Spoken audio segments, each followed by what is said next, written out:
Hello friends, சூப்பரான mutton dalcha வீட்லேயே எப்படி செய்கிறதுன்னு பார்க்கலாம் வாங்க. அதுக்கு வந்து 1/4 கிலோ எலும்பு கறி கடையில் கேட்டு வாங்கினீங்கன்னா கொடுப்பாங்க, அதை எடுத்துக்கோங்க. அதுக்கப்புறம் தோரம் பருப்பு ஒரு 50 கிராம், 3 பச்சை மிளகா சேர்த்து குக்கரில் நல்லா ஒரு 10 விசில் போட்டு எடுத்துருங்க.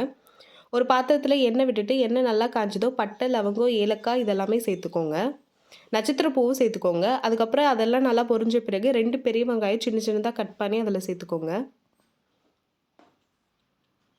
வெங்காயம் வந்து நல்லா ஒரு கோல்டன் ப்ரௌன் கலர் அளவுக்கு நல்லா வதக்கி எடுத்துக்கோங்க.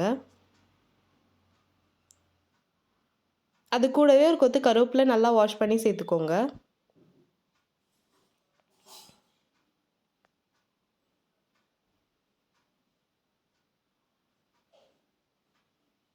வெங்காயம் நல்லா கலர் மாறின பிறகு 2 தக்காளி நல்லா கட் பண்ணி அதில் சேர்த்துக்கோங்க.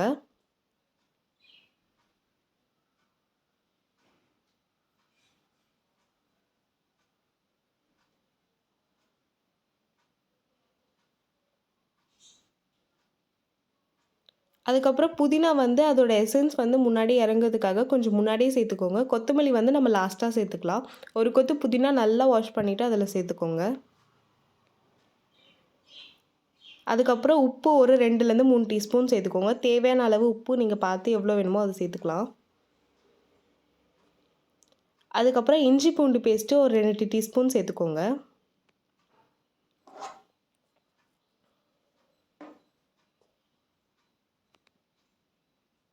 எல்லாமே சேர்த்து நல்லா வதக்கிடுங்க. இஞ்சி பூண்டு பேஸ்ட்டு நல்லா அந்த பச்சை வாசனை போகிற அளவுக்கு நல்லா வதக்கி எடுத்துருங்க. அதுக்கப்புறம் மசாலா பார்த்தீங்கன்னா 1/2 டீஸ்பூன் மஞ்சள்தூள் சேர்த்துக்கோங்க. அப்புறம் குழம்பு மிளகாத்தூள் ஒரு 4 டீஸ்பூன் சேர்த்துக்கோங்க. இதில் வந்து நீங்கள் பச்சை மிளகா சேர்க்க வேணாம், ஏன்னா நம்ம மட்டன் அவிச்சதுலேயே பச்சை மிளகா சேர்த்துட்டோம். அதுக்கப்புறம் 2 டீஸ்பூன் தனியாத்தூள் சேர்த்துக்கோங்க. 1 டீஸ்பூன் கரம் மசாலா எல்லாமே சேர்த்து நல்லா பொரிச்சு எடுத்துருங்க. எண்ணெய் வந்து மேலே வரணும், அப்போ தான் மசாலா நல்லா பொரிஞ்சு இருக்கும். ஸோ அந்த ஸ்டேஜில் வந்து காய் என்ன சேர்க்கணும் பார்த்தீங்கன்னா, வாழைக்காய், கத்திரிக்காய், உருளைக்கிழங்கு இது 3ம் கட் பண்ணி தண்ணியில் போட்டு வச்சுருங்க. அப்போ தான் கலர் மாறாது. அதுக்கப்புறம் நம்ம செய்யும் போது தண்ணியிலேருந்து எடுத்து அதை நம்ம போட்டுக்கலாம்.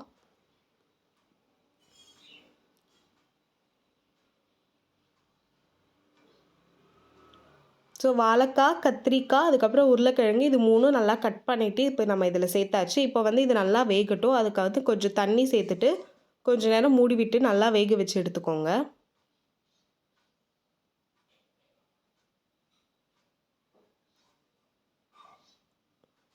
சிம்மில் வச்சுடுங்க. இது வந்து இப்போ நல்லா கொதித்து வெந்துடுச்சு. இப்போ வந்து நம்ம ரெடி பண்ணி வச்சுருந்த அந்த மட்டன், பருப்பு, அப்புறம் பச்சை மிளகா அது வந்து அந்த தண்ணியோடு அப்படியே நம்ம சேர்த்துக்கலாம். இந்த மட்டன் தால்ச்சா என்ன ரெசிபி பார்த்தீங்கன்னா, நிறைய ஹோட்டலில் வந்து பிரியாணிக்கு கிரேவியாக கொடுப்பாங்க. மெயினாக தலப்பாக்கட்டி ஹோட்டலில் கொடுப்பாங்க. என்ன பிரியாணி வாங்கினாலும் தலப்பாக்கட்டி ஹோட்டலில் அவங்க கொடுக்குற அந்த கிரேவி பார்த்திங்கன்னா, அது பேர் மட்டன் தால்ச்சா தான். ஸோ வந்து பிரியாணிக்கு வந்து இந்த மாதிரி கொஞ்சம் தண்ணியாக இருந்தால் தான் அதில் வந்து நம்ம ஊற்றி சாப்பிட ரொம்ப சூப்பராக டேஸ்ட்டாக இருக்கும். ஸோ இந்த ரெசிபி உங்களுக்கு பிடிச்சிருந்தா கண்டிப்பாக எல்லாருக்குமே ஷேர் பண்ணுங்கள். இது ஒரு சூப்பரான ரெசிபி, மட்டன் லவர்ஸ்க்கான சூப்பரான ஒரு ரெசிபி. ஸோ கண்டிப்பாக நீங்களும் உங்கள் வீட்டில் இந்த மட்டன் தால்ச்சா ட்ரை பண்ணி பார்த்துட்டு எப்படி இருக்குன்னு சொல்லி கமெண்ட் பண்ணுங்கள்.